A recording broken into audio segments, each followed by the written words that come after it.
Magnetic field कैसा है? Constant है। उसके अंदर आपने कॉइल लिया है ऐसा, ये आपका कॉइल है, ये ऐसे रोटेट करेगा परपेंडिकुलर टू द फील्ड। आ रहा है समझ में? राइट नाउ फ्लक्स कितना है? मैक्सिमम फ्लक्स कितना हुआ? 0, फिर से मैक्सिमम, फिर से 0। अब ये रोटेशन का जो स्पीड है इसको हम कांस्टेंट रखेंगे। आ रहा है बात समझ में? तो टाइम के साथ क्या ये इसका फ्लक्स चेंज होते रहेगा कंटिन्यूअसली? तो हमने माना कि इनिशियली कॉइल ऐसा था, तो इसका एरिया वेक्टर भी किधर होगा? उधर की तरफ। टी टाइम में ये कॉइल ओमेगा स्पीड से अगर घूम रहा है तो टी टाइम में कितना एंगल कवर कर लेगा? Omega into T. इसका एरिया वेक्टर भी कितने से घूम जाएगा? Omega into T. तो फील्ड और ये एरिया वेक्टर होना चाहिए, बी क्यों लिखा है? इन दोनों के बीच में ये एंगल थीटा, ये थीटा का वैल्यू भी कितना हो जाएगा? Omega into T. फ्लक्स निकालने के लिए क्या फॉर्मूला है? NBA cos theta. उसी थीटा की जगह पे हम क्या लिखेंगे? Cos omega T. अब यहां पे फ्लक्स हमें पता है, तो इंड्यूस्ड ईएमएफ निकालने के लिए हम क्या करेंगे? Minus D five by D T, Lenz law के according. Number of turns, magnetic field और एरिया, ये तीनों ही कैसा है? कांस्टेंट। कोसाइन का डेरिवेटिव क्या होता है? Minus sine. ये वाला माइनस ये वाला माइनस मिलके प्लस हो जाएगा, और चेन रूल लगाओगे तो ओमेगा टी में से बाहर क्या आएगा? ओमेगा। अब एन बी ए ओमेगा, ये सब कुछ कैसा हो गया? कांस्टेंट। और साथ में आपको क्या फंक्शन मिला है? Sine omega T. कहने का मतलब कि टाइम के साथ ये जो ईएमएफ है वो किस फंक्शन के अकॉर्डिंग चेंज होगा? साइन फंक्शन के अकॉर्डिंग। तो अगर इसका आप ग्राफ प्लॉट करोगे तो वो एक साइनोसॉइडल वेरिएशन आएगा। आ रहा है बात समझ में? अब ये जो एन बी ए ओमेगा है, ये सारी चीजें जो कांस्टेंट है, इसी को हम दूसरे कांस्टेंट ई नॉट से रिप्रेजेंट करते हैं।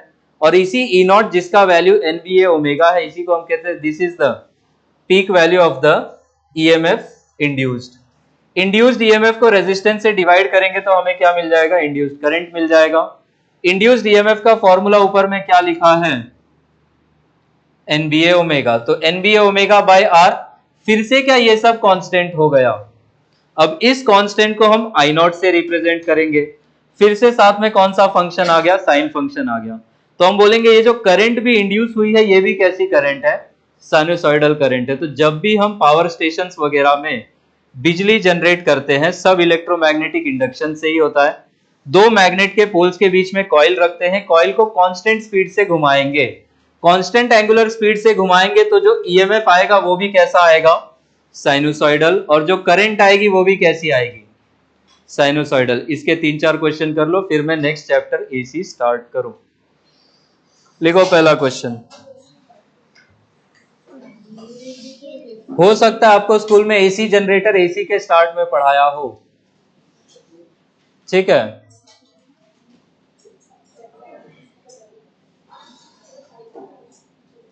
लिखो question. A square coil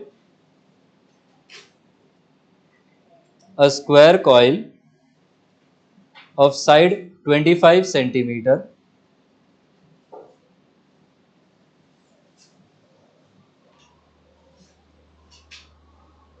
a square coil of side 25 centimeter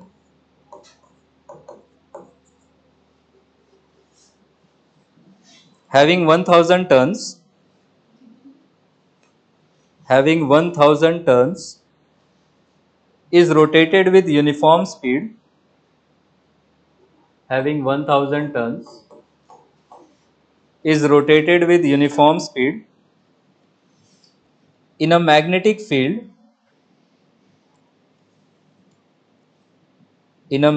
field about an axis perpendicular to the direction of the field. About an axis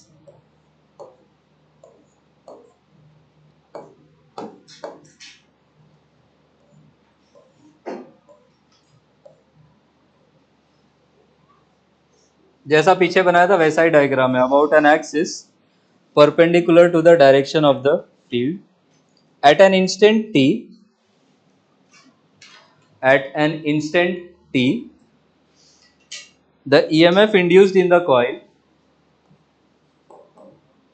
at an instant t the EMF induced in the coil is 200 sin 100 pi t The magnetic induction is.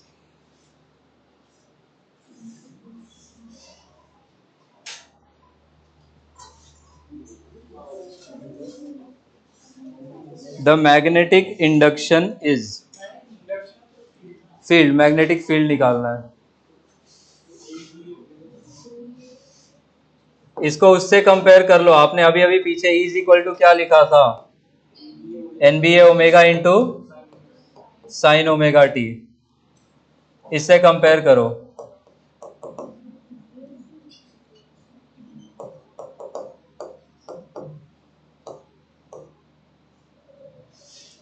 तो पूरा पूरा NBA omega का value कितना आ जाएगा? 200। और omega का value कितना आ जाएगा? 100 पाई। नंबर ऑफ टर्न्स कितना दिया हुआ है? 1000 स्क्वायर। अगर साइड 25 है तो एरिया कितना हो जाएगा? 25 का स्क्वायर। एन ए ओमेगा है, बी निकाल लो। NBA ओमेगा का भी पूरा वैल्यू पता है आपको। फटाफट कैलकुलेट करके गिव मी द आंसर।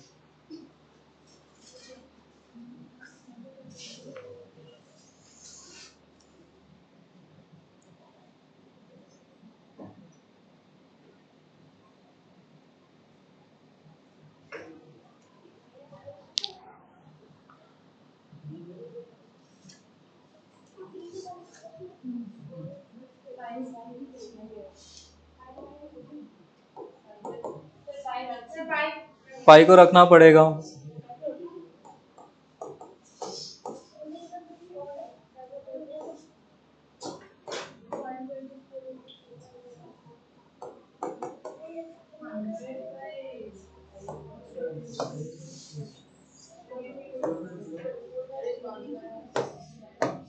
ये ऑप्शंस हैं।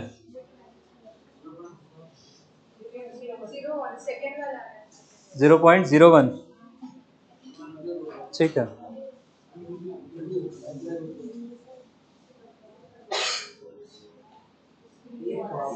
पाई का रेसिप्रोकल 0.31 यूज करना।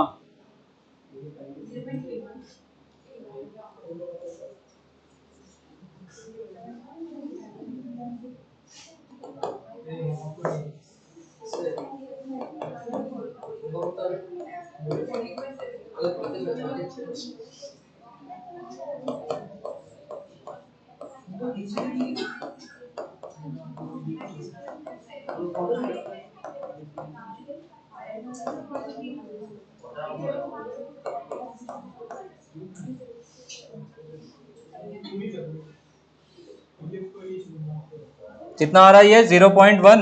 0.01।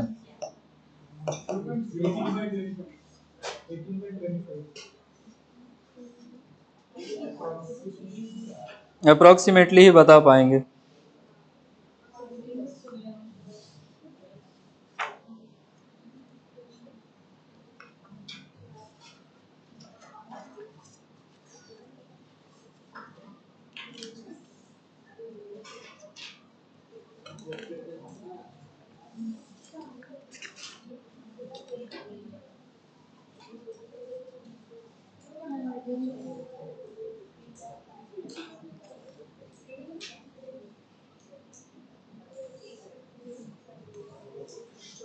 अगला क्वेश्चन लिखो।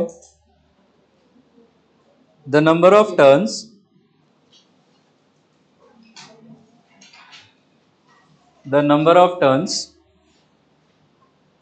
in the coil of an AC generator is 5000. The number of turns in the coil of an AC generator is 5000 and the area of the coil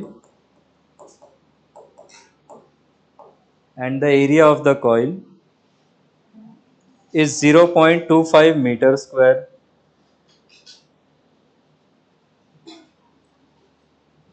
The coil is rotated at a rate of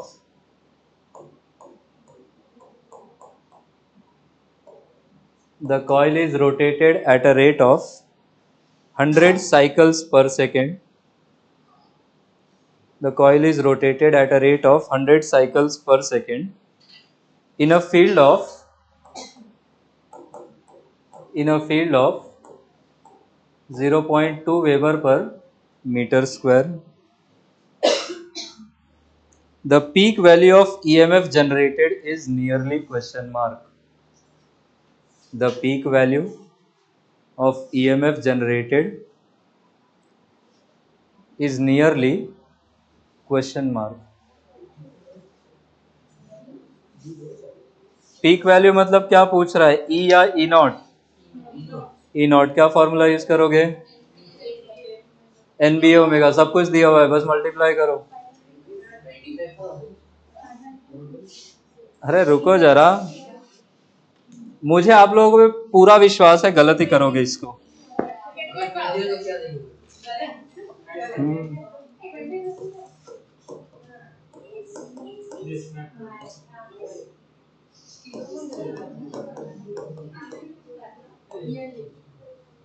Is nearly question mark.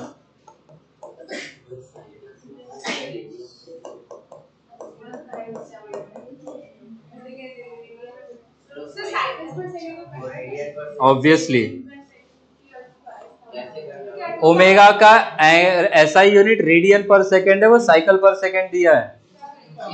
Cycle पर second मतलब rotation पर second. एक rotation में कितना angle cover करते हो, कितना radian? 2 पाई। तो ये 100 सीपीएस मतलब कितना रेडियन पर सेकेंड?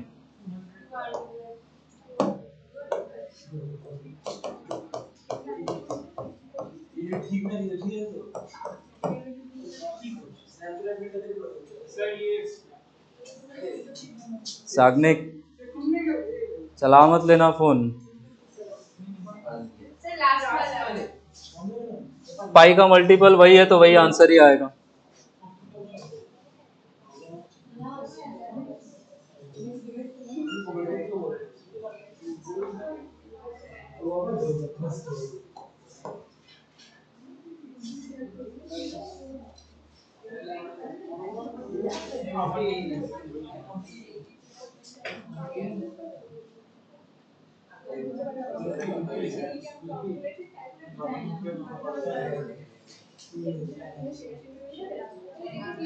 अगला क्वेश्चन लिखो। दो ही तो हुआ है। हाँ 157 हाँ समथिंग समथिंग। और 10 का पावर कितना हो जाएगा? 10 का पावर भी तो 3 होगा। किलो वोल्ट में दिया उन्होंने आंसर। आ रहा है कि नहीं?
कहीं कुछ गड़बड़ हुआ है मेरा कैलकुलेशन एक बार चेक कर लेना आप लोग। 10 पावर 3 इंटू मेरा 10 पावर 6 आ रहा है।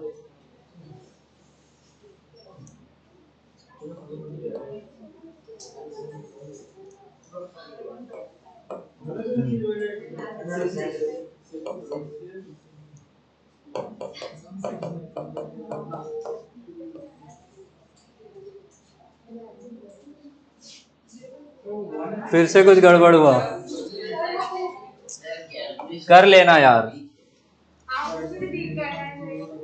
सिखा दो मुझे, कैलकुलेशन वीक है।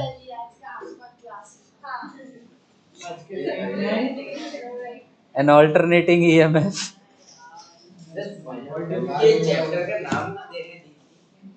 अरे इसी में क्वेश्चन है ये. An alternating EMF is represented as an alternating EMF is represented as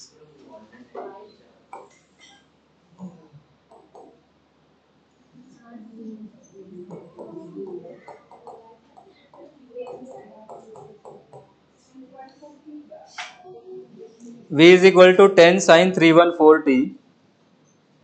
The instantaneous EMF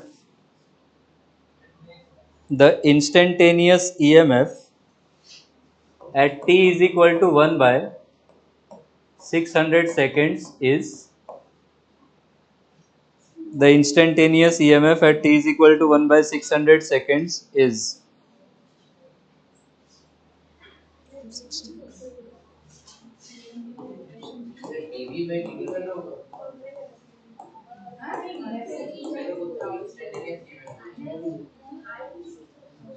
instantaneous EMF मतलब टी का वैल्यू रखने पे ईएमएफ कितना आएगा.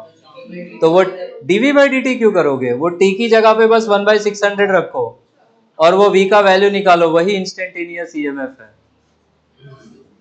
इंस्टेंटेनियस वैल्यूज तो टी का वैल्यू पुट करने से ना आएगा.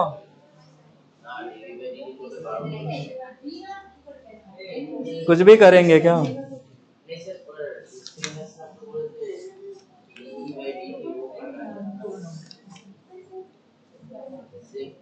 Most of the instantaneous values differentiation से आती है, पर यहाँ पे तो डिफरेंशिएशन नहीं कर रहे ना हम किसी चीज का. यहाँ पे फंक्शन दिया हुआ है तो उसी में पुट करेंगे. कितना 5.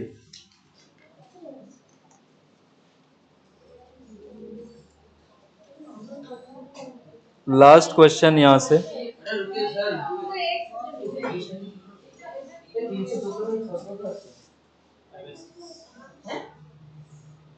अरे वो 314 100 पाई है.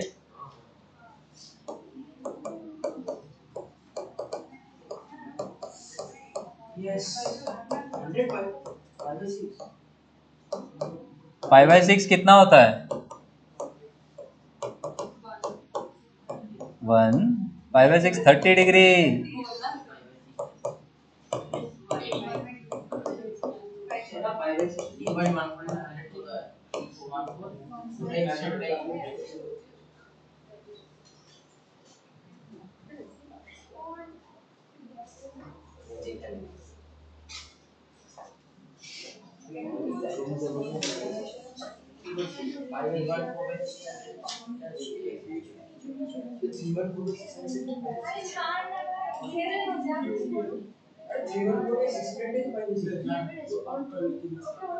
आया आंसर रख दो फोन नीचे. सागनिक प्लीज गुस्सा मत दिलाओ अब मेरे को.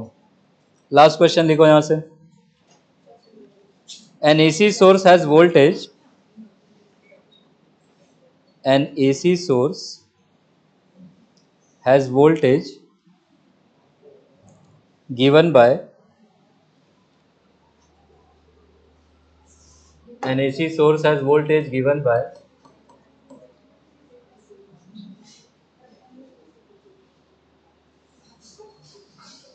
सॉरी 100 नहीं है 120 है.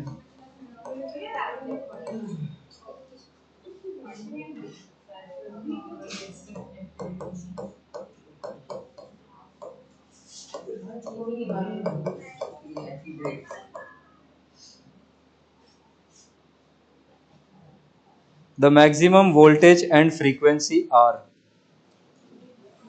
the maximum voltage and frequency are question mark.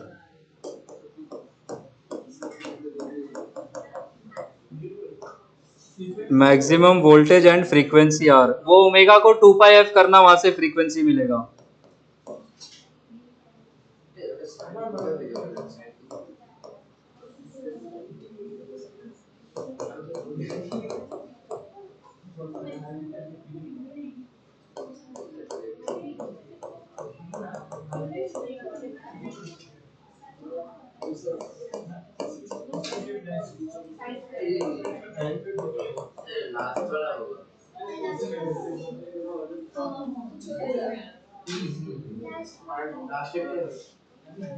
क्यों?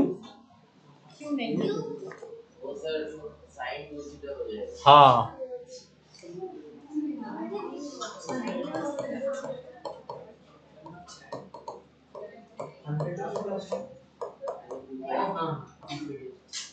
ऐसा कर सकते हैं क्या, sign to theta by two? तो यहाँ से ये कि आपको सिंगल साइन या सिंगल कोसाइन फंक्शन में लेकर आना है। तो ये 2 इससे डिवाइड हो जाएगा ना। तो अब यहाँ से आप कंपेयर करेंगे तो this is the value of V nought, और ये जो 200 पाई है दिस इज ओमेगा।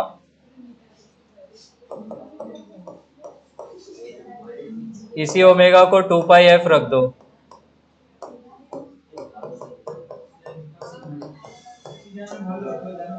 अब हेडिंग लगाओ एसी, ऑल्टरनेटिंग करंट।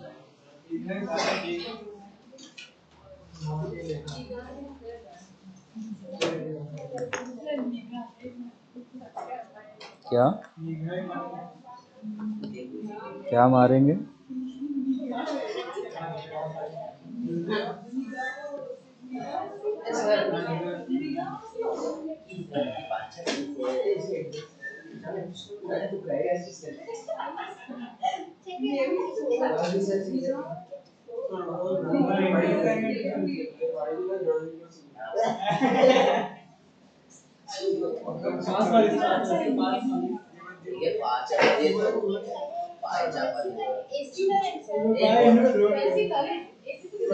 एसी, बस एसी, ऑल्टरनेटिंग करंट।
हेडिंग लगाओ, एसी का ही हेडिंग लगाओ और लिखते जाओ। नहीं, लिखो ऑल्टरनेटिंग करंट, हेडिंग लगाओ और उसके अंदर फर्स्ट पॉइंट लिखो। It is a current, it is a current, alternating current का डेफिनेशन है, it is a current which periodically reverses its direction. It is a current which periodically reverses its direction. Second point लिखे, it is generated by, it is generated by, ये भी लिखवाया था नहीं, AC generator और dynamo. It is generated by AC generator और dynamo.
तीन चार डायग्राम तो है।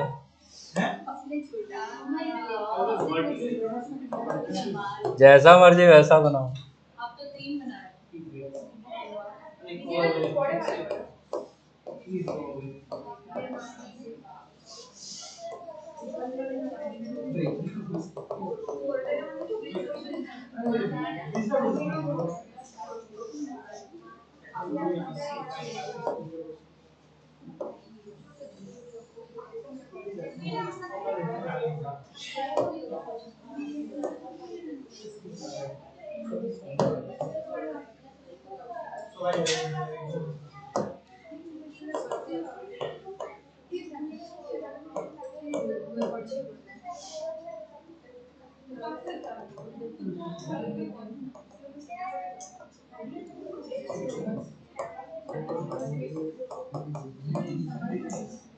बनाओ ये चार डायग्राम।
बन गया।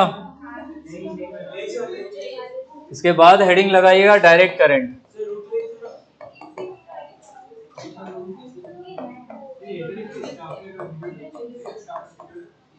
घर पे कौन सी वाली आती है?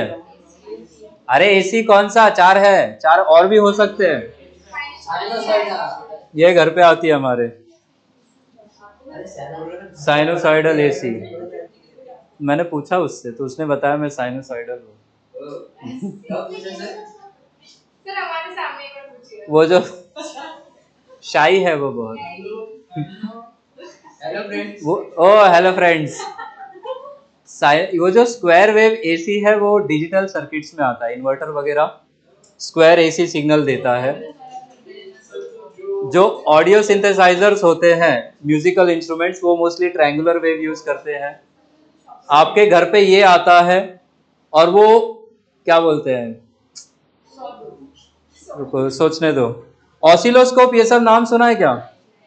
नहीं, इंजीनियरिंग में जाओगे तो एक्सपेरिमेंट्स करोगे। वो ऑसिलोस्कोप सॉटूथ एसी यूज करता है। एप्लीकेशन नहीं पूछेगा कोई। ऑसिलोस्कोप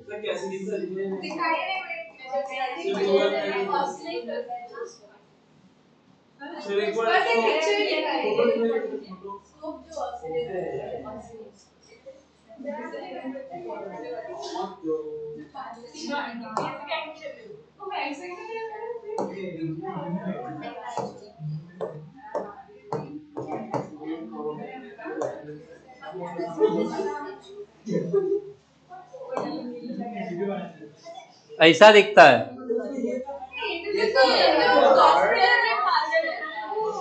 समझ गए?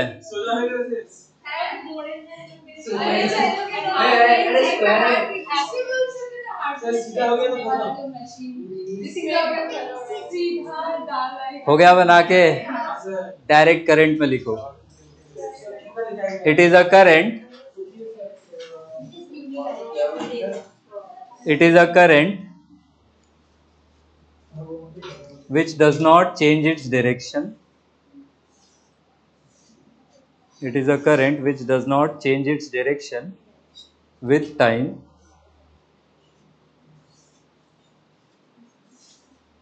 It is a current which does not change its direction with time. Second point में लिखो, it is unidirectional. It is unidirectional. और उसका एक ग्राफ बना लो तो न्यूमेरिकल्स आएगा लेकिन स्क्वायर वेव एसी पे, वो याद रखना पड़ेगा आपको।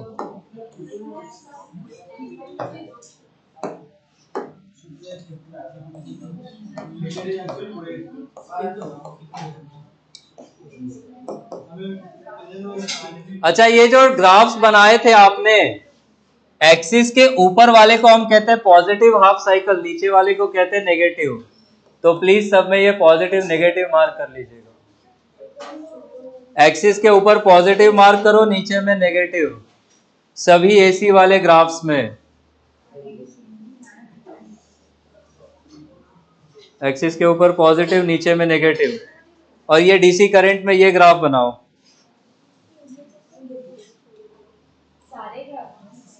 हाँ, सब में ऊपर पॉजिटिव, नीचे नेगेटिव। हो गया। नेक्स्ट पॉइंट लिखो, अब ये एसी डीसी से हटके है।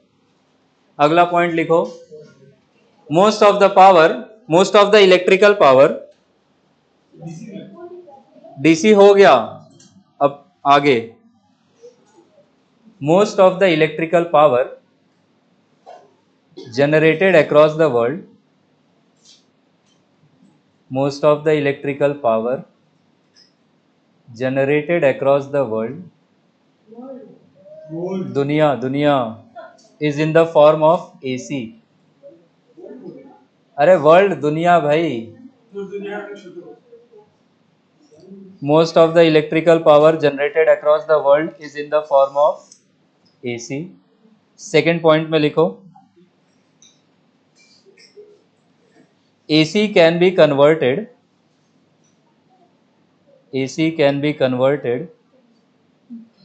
from one voltage to the other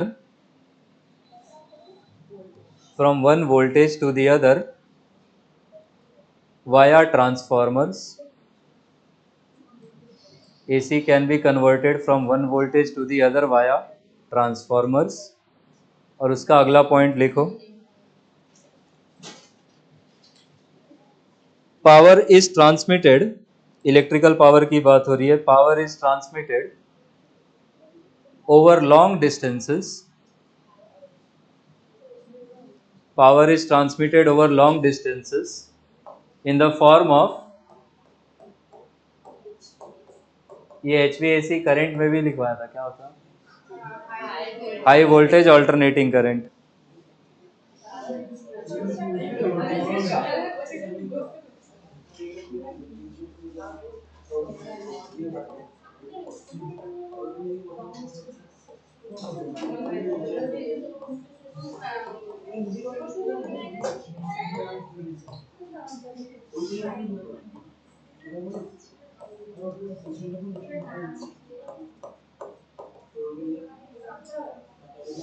ये दो डायग्राम्स बनाओ।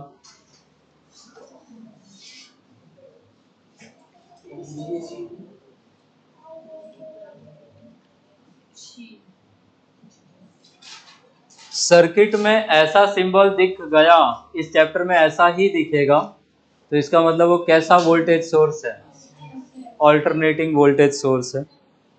अगला पॉइंट लिखो,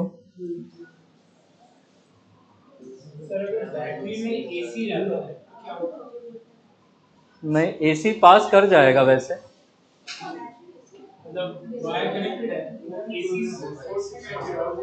डायरेक्टली एसी नहीं भेज सकते हो। आई डोंट नो मैंने कभी ट्राई नहीं किया मैंने।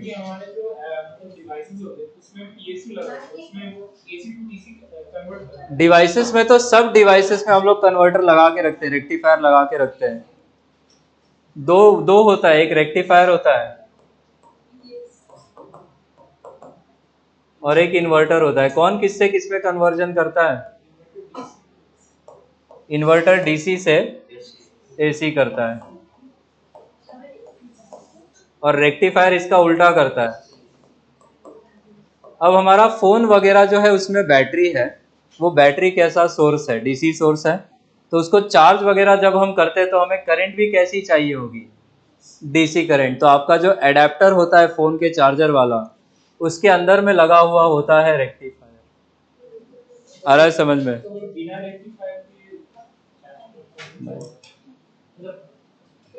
तो रिसर्च करना पड़ेगा, मैं भूल चुका हूं मैं क्या गलत सलत बोलूं अभी। नेक्स्ट पॉइंट लिखो, इन इंडिया। जी, in India we have, in India we have 220 volt comma 220 volt comma 50 hertz, bracket में सीपीएस लिखना, CPS. In India we have 220 volt comma 50 hertz, bracket में सीपीएस, साइनोसॉइडल एसी। हाँ, sinusoidal AC. Next point में लिखिए, this current changes its direction. Direct question पूछा हुआ ये वाले पॉइंट पे। This current changes its direction twice in one cycle. This current changes its direction twice in one cycle। और last point लिखो इसी से रिलेटेड, ये for a frequency of 50 hertz, for a frequency of 50 hertz it changes 100 times in 1 second। For a frequency of 50 hertz it changes 100 times in 1 second। आगे ये लिखो,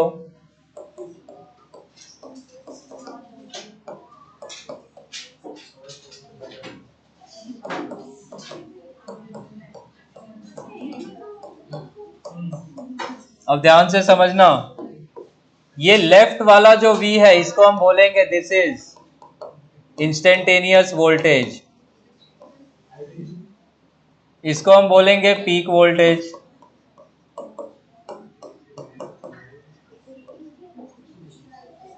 ये omega क्या हो जाएगा? This is the angular frequency of the AC current या alternating voltage.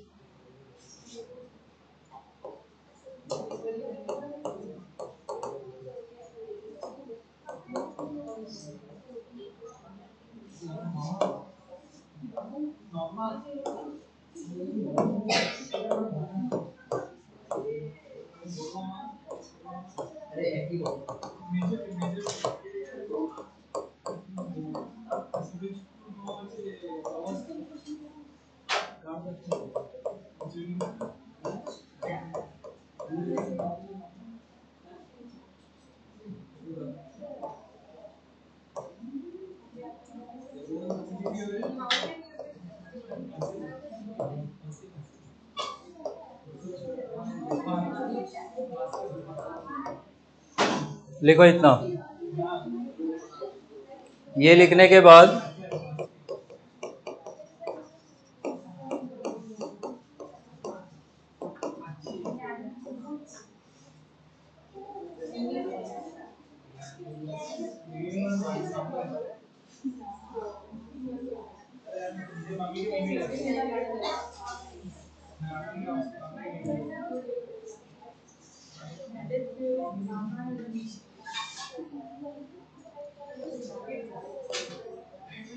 Mean value heading लगाओ।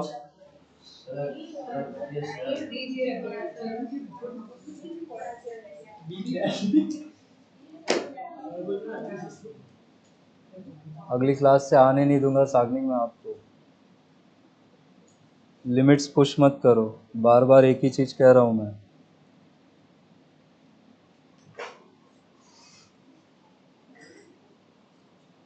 को नहीं पढ़ना है मत पढ़ो, दूसरों को तो पढ़ने दो। माना मैंने आपको बहुत आता है ना।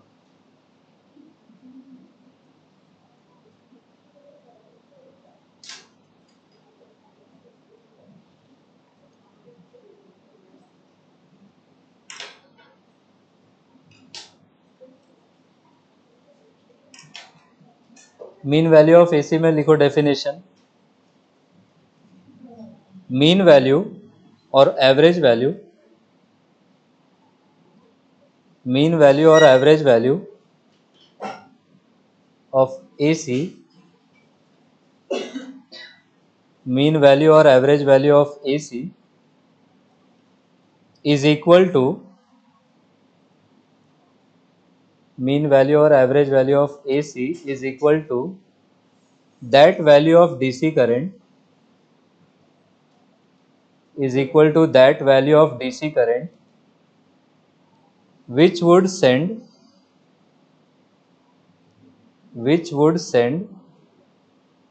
the same charge, which would send the same charge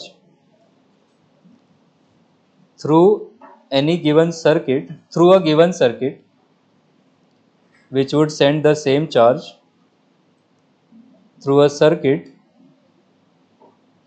in given time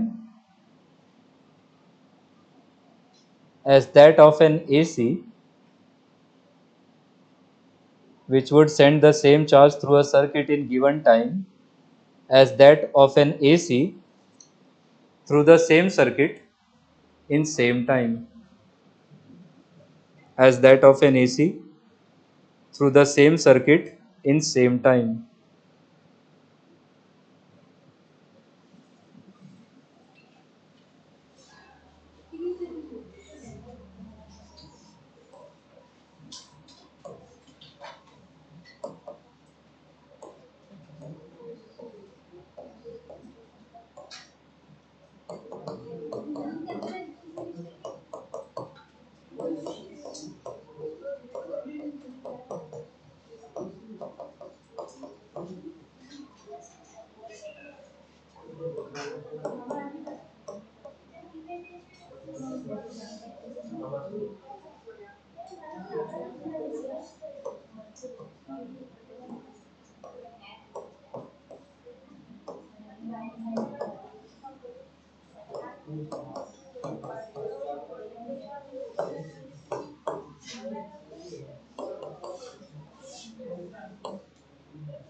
इधर सुनो, थोड़ा सा समझने वाला चीज है।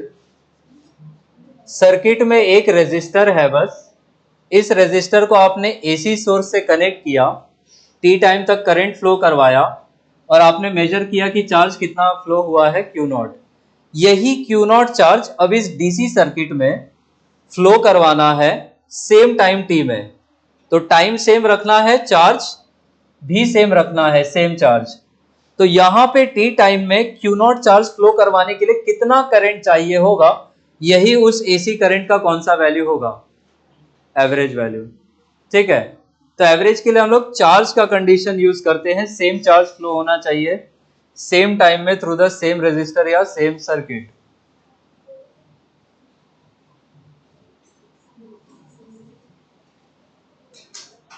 वॉट लिखने से बेटर था लिख लेते the value of IDC that would same same Q in T not. समझ में आ रहा है ना क्या कहना चाह रहा हूं? ठीक है, कि कितना डीसी करंट फ्लो करवा दे टी टाइम के लिए जो क्यू नॉट चार्ज फ्लो करवा दे, थ्रू द सेम रेजिस्टर, उसी डीसी करंट की वैल्यू को हम बोलेंगे that is the average value of AC current जो वहां पर फ्लो हो रही है। ध्यान देने वाली बात यह है कि कंडीशन किस पे सेम है, सेम चार्ज। आगे आरएमएस भी पढ़ोगे, आरएमएस में सेम हीट होता है। आगे चलूं?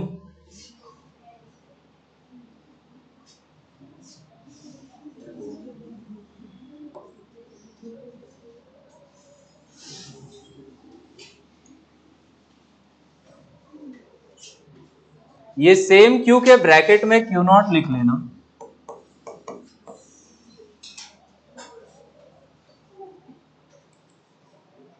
तो यही जो डीसी करंट का वैल्यू है वही है, एसी का कौन सा हो जाएगा, एवरेज। जब भी कोई चीज टाइम के साथ चेंज होती है तो उसका एवरेज निकालने का क्या मैथमेटिकल फॉर्मूला है, इंटीग्रेशन वाला। अगर y टाइम के साथ चेंज हो रहा है देन y का एवरेज वैल्यू निकालने का क्या फॉर्मूला था, ऊपर में इंटीग्रेशन y dt अपॉन नीचे में इंटीग्रेशन dt। आपको 0 से t टाइम में एवरेज निकालना है तो आप 0 से t में इंटीग्रेशन कर दोगे। यहां पे आपका करंट भी कैसा है, क्या टाइम का ही फंक्शन है, साइनोसॉइडली चेंज होगा। तो I का जो एवरेज वैल्यू निकालना है that would be integration I dt upon integration dt।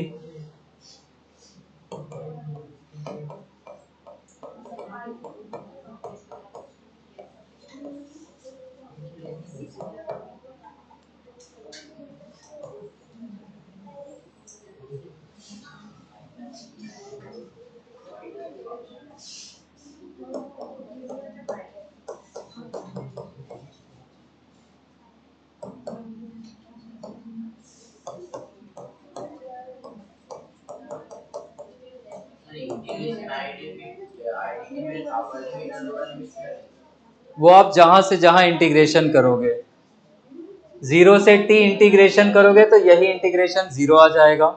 तो हम कहते हैं फुल साइकिल एवरेज कितना हो जाएगा, 0। 0 से t/2 करोगे मतलब हम हाफ साइकिल के लिए कर रहे हैं, ये वैल्यू आती है 2I0/5।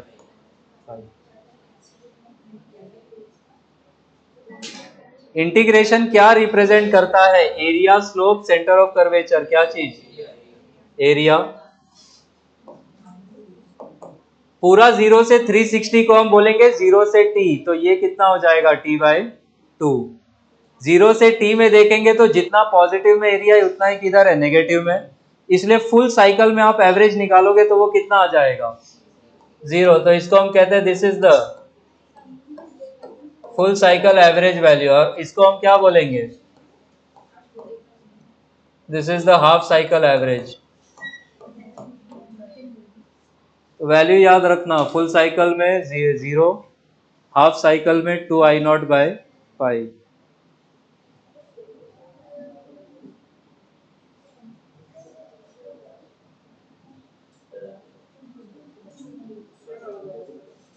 खाली इधर उधर ही ध्यान है आपको, जाओ।